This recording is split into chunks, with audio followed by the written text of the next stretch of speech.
شرفتا قلبت قوبت فريدا وحنا السلام يا سلامة إسلامك السلام عليكم ورحمة الله وبركاته. سلام كدي ولا ليال سومالي دو حتى هذا وقت جابن إرجين جابن وحارب عصد حرمودنا الواحد له كلمة كوبات حارب أنا مع العليا قول كاب وأهمية دي مركز في السد لبا يريبك كوبية هاي قول هي كاب أنا أهمية وحمارسي هالكاس اللي فهم كراه حيالي وحكابة يقولي مركز قول كاب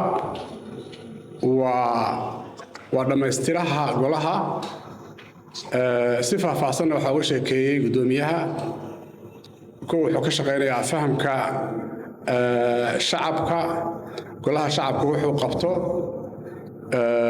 يم حالي قولها شعبك شقوين كيسة iyo sidee bulshada uu shaqeynaya isugu xirmi karaan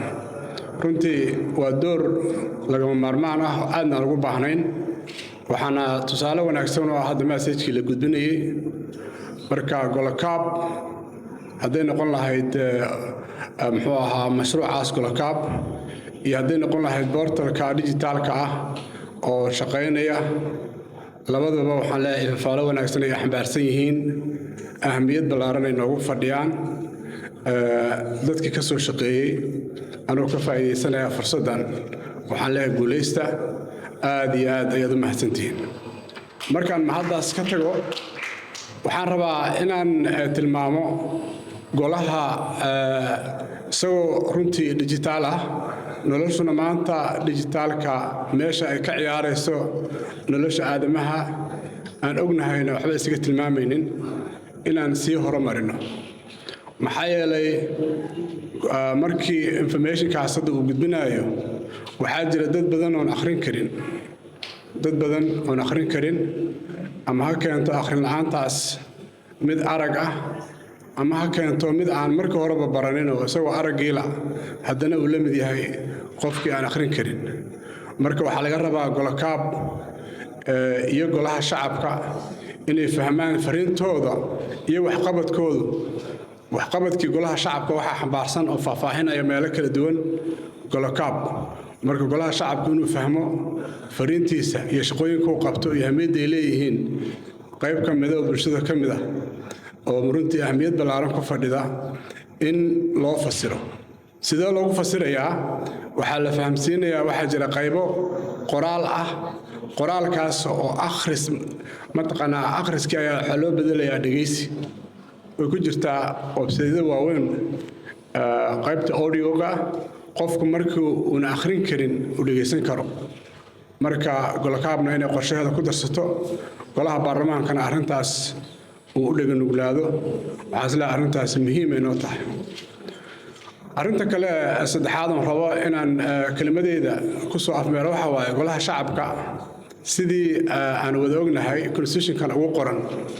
waa sharci dejiyaha hay-adda sharci dejinta qaranka Soomaaliyeed waxay ku fadhidaa door muhiim ah oo lama ilaawaan ah ma aha kaliya inay wax ilaaliso waddankeenu wuxuu ku socdaa recovery xaaladda adag aan ka soo kabanaynaa shuruucdii baa socota